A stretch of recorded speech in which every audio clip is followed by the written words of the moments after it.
Hi, Tracy here. Is stress making you fat? Shock, horror, could that be the truth? Yes, it could be. So stress, I often feel like people think that stress or that kind of mental, emotional responses is just mental, or they're just thoughts, or they're just emotions, but it's not the case.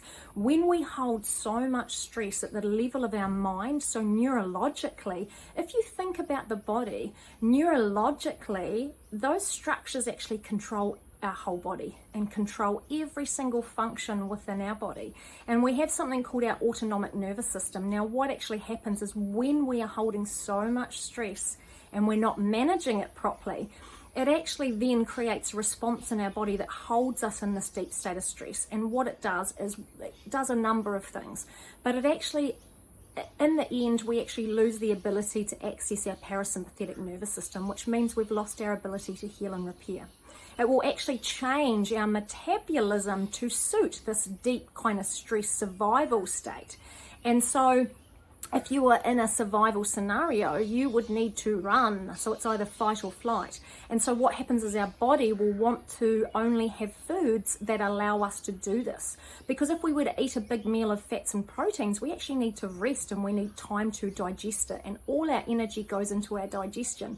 So when we're under stress, our body changes our metabolism to suit this. And what that means is, I often hear people come to me and say, you know, they are trying willpower alone, they're craving sugars, alcohol, refined carbs, all of these things. And it's because your body and your metabolism, your whole digestion is stuck in this deep state, and this is the food that it thinks that it needs.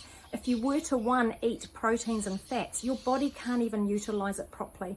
And so what happens is it causes a lot of digestive issues.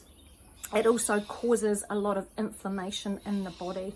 Then what happens is people think toxicity is often an external thing. We create all this toxicity within ourselves, and then all that toxicity needs to get stored somewhere, and quite often we will store it in our fat cells. And what that means is, I often hear people, you know, as people get older, I will just reference, women here. It happens to both men and women, but we will have stubborn areas of fat that even if we lost weight, they kind of don't lose from these places. And that's due to being so toxic that our body's trying to protect itself, and if it releases this fat from these areas, it's releasing all the toxins, and our body is not in a state to be able to process those properly. There's a number of other things going on in the body, but we will crave more foods that aren't great for us. We won't even be able to process the good ones. It's almost like we're not even able to get all the nutrients and things that we need, and so we almost overeat because we're just trying to find some form of nutrients for ourselves. Anyway, look forward to your engagement and feedback. So maybe next time when you're thinking about weight loss, here's an idea.